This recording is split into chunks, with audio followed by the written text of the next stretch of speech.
Anna, hidden in the adjacent apartment, witnessed a scene she never wanted to see. Before we begin, remember to subscribe to the channel so you don't miss our exciting and engaging stories. Enjoy! Anna was a simple and family-oriented woman. She lived in a picturesque town in Tuscany with her husband Riccardo and their 2 children.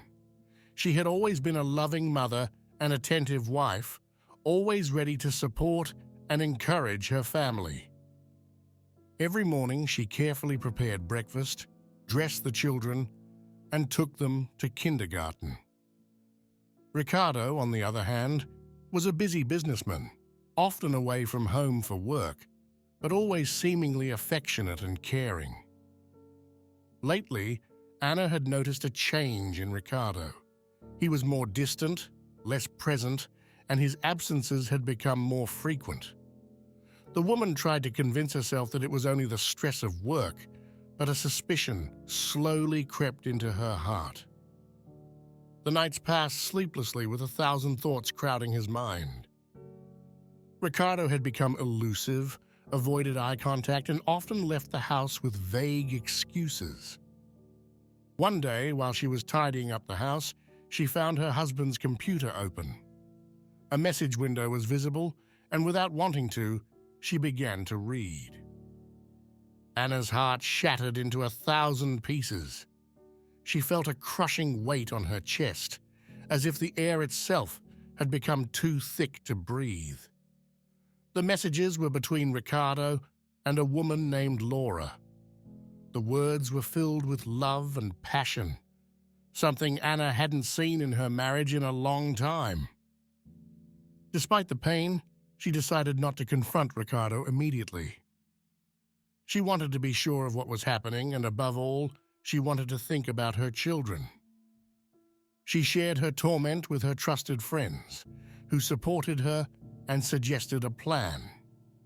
Anna would pretend to leave for a trip with the children, but in reality, she would hide in an adjacent apartment to observe Riccardo. With a heavy heart, the woman put her plan into action. Pretending to go to visit her mother, she packed her bags and said goodbye to Riccardo with a forced smile. Her friends helped her rent an apartment next to theirs, where she took refuge, ready to discover the truth.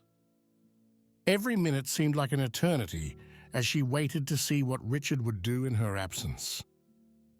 On the first night of the trip, Riccardo invited Laura home. His wife, hidden in the apartment next door, saw something she would never have imagined. If you like the story, would you be kind enough to leave a like and subscribe to the channel? Thanks for the support. Through the half-open curtains, she saw Riccardo welcome Laura with a passionate kiss, a gesture that had long since disappeared between them. Laura entered their home with an air of confidence, as if she had been there many times before. Riccardo took her hand and led her into the living room, where their closeness and intimacy were palpable. Muffled laughter and soft whispers mingled with Anna's painful memories as she watched helplessly as her husband revealed a side of himself she had never known. Grief and anger overwhelmed her, but she remained firm in her intent. She called her friends, ready to spring into action. They decided to involve Riccardo's parents as well, to have greater strength in the discussion.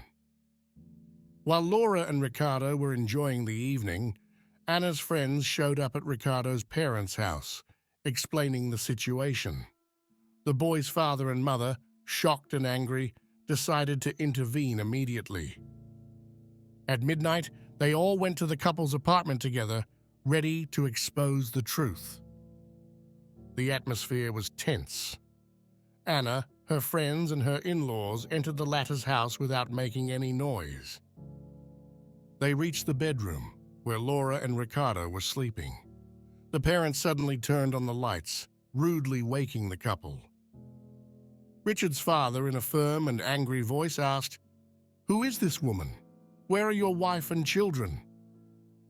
The man, in a panic, tried to make up an excuse, but his mother, her eyes full of tears and disappointment, interrupted him.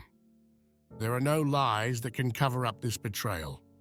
Anna and the children never left.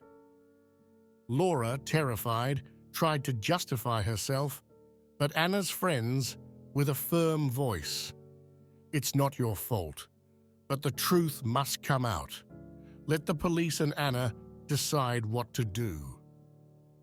At that moment, his wife entered the room, looking into Ricardo's eyes. "Why?" she asked, her voice breaking with pain. "Why did you do this? Why did you destroy our family?" The man had no words, only silence and shame. The girl, with dignity, turned to her friends and Ricardo's parents. "Thank you for being here."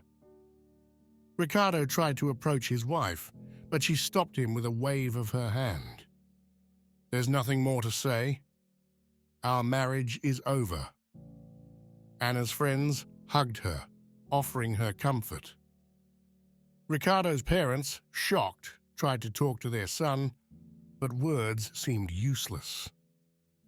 The woman took her children and, with the support of her friends, began a new life. Ricardo had to face the consequences of his actions, living with the weight of his betrayal. Laura disappeared from their lives, unable to bear the shame and pain she had caused. Ultimately, Anna's strength and dignity allowed her to rebuild her life, stronger and more determined than before. Every day, she found the strength to move forward, supported by the love of her children and the solidarity of her friends. Mornings had become a new beginning, an opportunity to rediscover herself and find happiness in little things. Her children were her source of energy. Their smiles and laughter filled the void left by Ricardo. Anna's friends were always by her side, ready to offer support and comfort in times of difficulty. One day, while walking in the park with the children, he met an old acquaintance, a childhood friend he hadn't seen for years. Marco had returned to live in the city after spending a lot of time abroad. They started talking, remembering the good old days and sharing their life experiences. Marco was a kind and understanding person, and little by little Anna realized that there was still room in her heart for love and happiness. As time passed, the young woman found more and more strength and determination. She decided to resume her studies and complete the degree she had abandoned to devote herself to her family. Her friends and children encouraged her, and so she discovered a new passion for art and literature. Every page read and every painting created was a step toward his rebirth. And you, what would you have done in Anna's place? Would you have confronted Ricardo right away, or would you have waited to collect the evidence?